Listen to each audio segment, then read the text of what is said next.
आज हम मूलरता की परिभाषा और इसका सूत्र याद करेंगे। तो सबसे पहले हम एक पात्र या बर्तन लेते हैं। अब इस पात्र में NaOH का विलयन लेते हैं।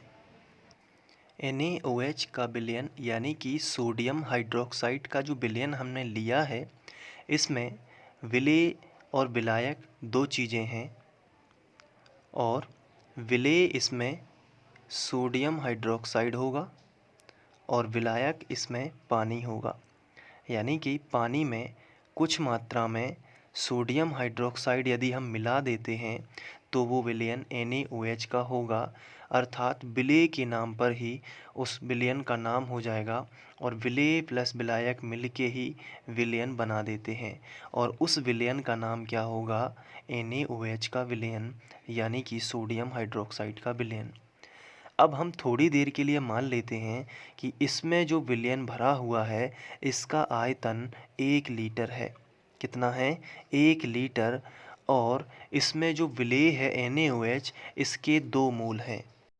कितने मोल हैं? 2 मोल हैं। किसके? NaOH के। तो मूलरता की डेफिनेशन किसी विलयन के 1 लीटर आयतन में उपस्थित किसी विलयन के 1 लीटर आयतन में उपस्थित किसी विलयन के 1 लीटर आयतन में कितने में?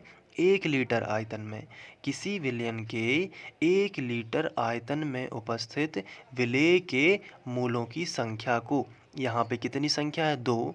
इसलिए NaOH के विलयन की मूलरता कितनी होगी? 2, क्योंकि इसमें विलेय NaOH के 2 मूल हैं। तो मूलरता की परिभाषा कैसे याद करोगे? किसी विलयन के 1 लीटर आयतन में उपस्थित विलेय के मूलों की संख्या को मूलरता कहते हैं। किसी विलयन के 1 लीटर आयतन में उपस्थित विलेय के मूलों की संख्या को मूलरता कहते हैं। मूलरता को कैपिटल M से प्रदर्शित करते हैं और इसका दूसरा नाम ग्राम अणुकता भी है। किसी विलयन के 1 लीटर आयतन में उपस्थित, मूलरता की डेफिनेशन क्या होगी? किसी विलयन के 1 लीटर आयतन में उपस्थित विलेय के मूलों की संख्या। किसी विलयन के 1 लीटर आयतन में उपस्थित विलेय के मूलों की संख्या को मूलरता कहते हैं। इसे कैपिटल M से प्रदर्शित करते हैं और इसका दूसरा नाम ग्राम अणुकता भी है, अर्थात इसे ग्राम अणुकता भी कहते हैं। अब यदि NaOH का मोलर द्रव्यमान हम निकालें तो NaOH का मोलर मास यदि हम निकालते हैं तो ये कितना आता है? सोडियम का भार कितना होता है? 23 प्लस ऑक्सीजन का भार कितना होता है? परमाणु क्रमांक यदि इसका 8 है तो 2 का गुणा करेंगे तो 8 दूनी 16 और हाइड्रोजन का तो 1 ही होता है। तो इन सबको यदि जोड़ देते हैं तो ये 40 ग्राम आता है। कितने ग्राम आता है? 40 ग्राम। और यदि आपसे कोई बोले कि NaOH के 1 लीटर विलयन में NaOH 80 ग्राम है, कितना है? 80 ग्राम है, तो आप बता दोगे कि इसकी मूलरता कितनी होगी, क्योंकि इस बार ग्राम में दिया गया है इसलिए इसका नाम ग्राम अणुकता है।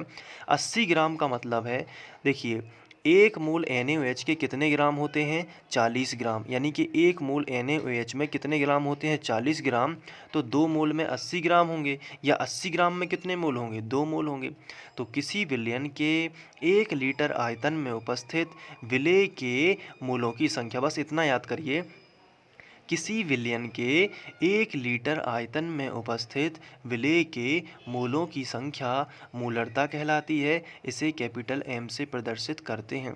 अब इसकी डेफिनेशन एग्ज़ाम में कैसे लिखोगे और इसका सूत्र क्या है, आइए एक बार देख लेते हैं। आप वीडियो को पॉज करके इसे नोट कर सकते हैं। तो आप इस डेफिनेशन को इसी तरीके से एग्ज़ाम में लिखेंगे और ये इसका मूलरता का सूत्र है। विलेय के मूलों की संख्या बटे विलयन का लीटर में आयतन। विलेय के मूलों की संख्या बटे विलयन का लीटर में आयतन। तो ये हो गया मूलरता। यदि आपको याद हो गया है तो आप वीडियो को लाइक करें। Thank you.